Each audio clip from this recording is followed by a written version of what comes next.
Okay, everybody, this is my spoiler review of Your Honor Season 2, Episode 3.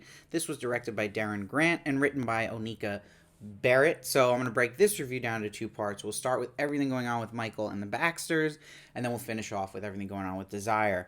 So you see, we just continue right where we left off now, and Michael is freaking out about having this grandson and learning this information from Fia. So, of course, Olivia knew the whole time that he had a grandson. It was kind of working up towards this and knew that Fia was eventually going to tell him. It was very soon to happen, and he's like, everyone who gets close to me gets hurt, so he still doesn't trust himself, doesn't want to help her in any way, just doesn't want to be involved with this. But this is where Olivia's like, I'm not going to let that happen. And she's like, all I want you to do is love that baby right now. So it's like baby steps literally with Michael here. But we'll see as the episode goes on, the scenes with Michael and Olivia, especially in the car, that Olivia still believes in justice here and that it can be done. And Michael is not that man he used to be anymore. He doesn't believe in justice after everything that's happened and he's seen.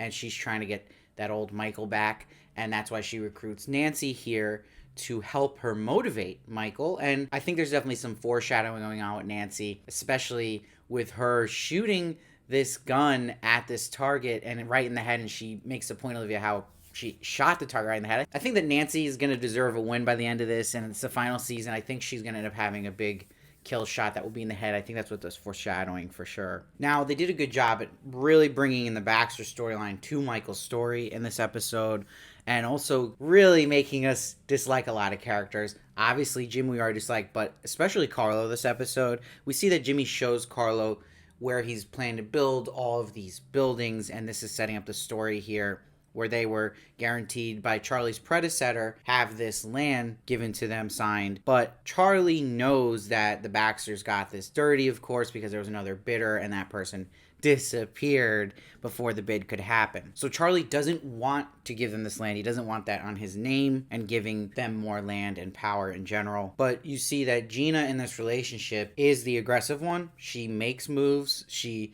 doesn't sit and wait for things to kind of plan out. She's not really thoughtful. She's more impulsive. And she calls out Charlie like, I see you've helped out Big Mo here, and she doesn't like that. So Gina, we see also coming from last episode, is pissed that Big Mo is buying this bar that's in the territory of the Baxters, right across from their hotel. So she makes her own offer. And you got to feel bad for this bar owner. He's just getting blackmailed and his life threatened by two different powerful people in New Orleans that are dangerous. But you'll see that Gina is so frustrated with Jimmy's inaction that she fights with him about it. And he's like, you won't tell me how to run my business. And this is where the only writing I didn't really like this episode is where she's like, it's our business and I most certainly will. That was just a weird line that didn't feel right just in this terms of this conversation. But that's me nitpicking. But she's still pissed that Eugene hasn't really confirmed seeing his body, and Jimmy's kind of over it. He's like, oh, his body's been disposed of. But she's like, no, he shot at our son. She wants to take this out more on the Desire group. But this is where Jimmy's like, I could just have Frankie take care of the stuff you're taking care of. But you'll see she says to Jimmy eventually, you disgust me. And there's this weird scene happening, the whole thing where he's grabbing her and she's like, oh, you want to F me? Why don't you just let Frankie take care of that? So she gets the mic drop moment here to Jimmy. But I, again, really like how they're connecting Michael to the Baxters now. What they're doing is they're bringing up the storyline with Gina wanting to baptize baby Rocco, and Fia is an atheist, doesn't want to do this, but this is opening the door for Fia and Michael to bond over something. And they're actually having a nice moment in the park, and this is where Carlo comes in his most hateable appearance yet. And he goes, she needs family, not some bum who just got out of prison.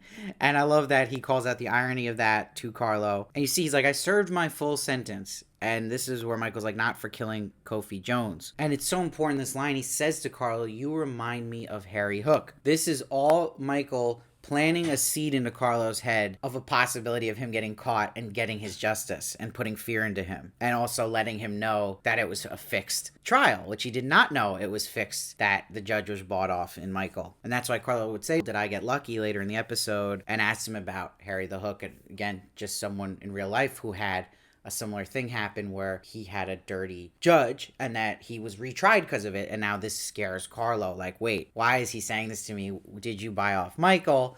And can this screw me now in the end? So why this is important that Carlo tells Jimmy this is because this is going to, I believe, affect how Jimmy now talks to Michael.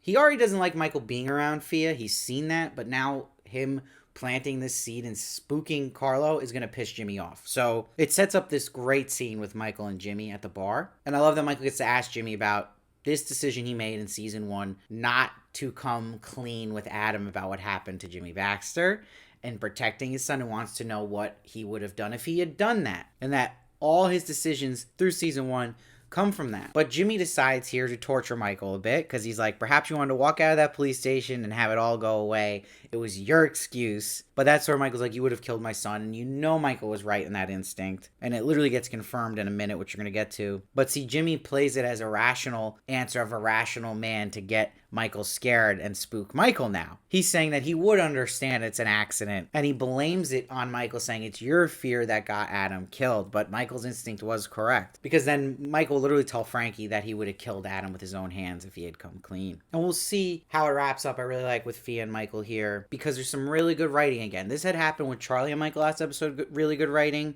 And it happens here, to me, the standout in this scene where he's talking about Adam was baptized over his own objections from Robin. And Robin said to him, why do you fight so hard when it means nothing to you? And Fia's like, do you ever regret giving in? And Michael says, I regret not giving in more often. This is great because this is Michael's tragic flaw from last season, never giving in and being stubborn, and where he should have listened to certain people like a Nancy. And it's showing now his character growth and that he's aware of this. So it's really setting up that if the character is going to have this great redemption arc this season, the change is going to have to be him learning to give in. And you see he's guiding Fia in that sense. So I just love the relationship too between Fia and Michael. It's the standout relationship of the season. But what's also hanging over it, which makes it so interesting, is that, again, Fia does not know that Adam killed her brother and that Michael covered it up and that Jimmy knows that and that her own father tried getting Adam killed himself. So it's a lot that she just is unaware of. So it's going to be interesting to see what happens when she does find out, because she will. But I also think it's great that we actually see Michael's first smile in the whole season is when he grabs the baby sock and then hears the baby cooing. And what makes it so juicy is then Jimmy shows up and it's him and Jimmy standing above this baby. Amazing stuff. That is like great drama. That got me really, really hyped. I cannot believe how into it's getting me this season of Your Honor, because you saw my reviews of season 1. I was so about the show, but I am so impressed with season 2 for things like this. I'm like really fully all in right now. So really just awesome stuff there. So let's finish off now talking about the Desire things going on. The Desire stuff really leans on one big moment here. It's a big moving piece for the story of Desire. I'm interested to see where it's going to go, because you see that little Mo's aunt that is with Eugene and taking care of him is not about the life that her sister is in Big Mo, and she's already worried about seeing this big duffel bag in the house of money. What's interesting in that setting up is that we'll see eventually Eugene has to run away with this money and ends up bringing this big duffel bag back to that house, getting called from Big Mo. So you know there's going to be a big moment here with the aunt that's watching Eugene, what she's going to tell Eugene to do if she confronts him about it. But we see that this club owner told Big Mo if she wants this club now because of Gina's offer, she needs to give him all this money with 10% more by the end of the week. So she needs that cash and has to call off the deal that little Mo has with the supplier, which is, again, not a good move, but this is what she wants the most, is this club. So she's going to do it. And this is where his cousin Trey flips out at him, little Mo. Rightfully so, because he doesn't want to get killed by this new supplier. He knows he's a dangerous guy and knows it's a bad idea to call this off, and he's helping little Mo out. So they just fight. And this is big because now little Mo and his cousin Trey are arrested, but you're wondering what's going to happen to little Mo. But what I noticed they made a big point of, so I'm sure it's going to cause a big issue with him getting out of jail, is that he did punch this officer in the nose, which is going to make this more complicated, him just getting out on easy bail. So you wonder how this is going to affect Big Mo, because she's not going to get this money in time that she wants, and she's going to have to figure out something losing little Mo. So it really weakens the Desire gang here. So we'll see how they kind of get out of this and what Eugene's going to do with all this money. And it exposes Eugene now and puts him back in the radar, where the Baxters, I think he's dead. And it's also someone who Charlie is hiding. So if Eugene goes back into the picture, it's bad news for Charlie as well, so we'll see. So it sets up a lot of interesting stuff, and again, it looks like this was bringing in, which I was concerned about, is how much the Desire story is connecting to the Michael story. It still feels a little distant, but it's coming closer because of the relation to Gina versus Big Mo, and this seems like it's just going to bring it more and more closer, that we get all three of these stories really tighten it together and kind of working against each other in a good way, in a conflicting way, which is good conflict going on. So this episode really gave me a lot of faith for where this season is going.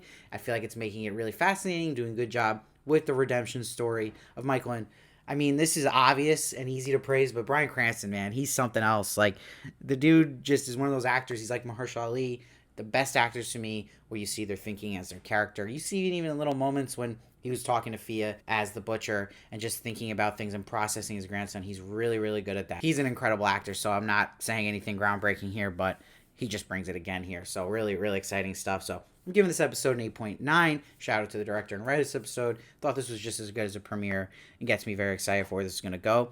Let me know what you thought of this episode, what you're thinking of the season as a whole. Please make sure to subscribe. It really helps me in so many ways. You can give a tip as well if you like what I do, or you can become a member. That helps even more. It's a donation, but you'll get exclusive perks like live streams from me. Please follow me at Steve Varley Show on Twitter, Instagram, and TikTok for more of me. And I'll see you next time.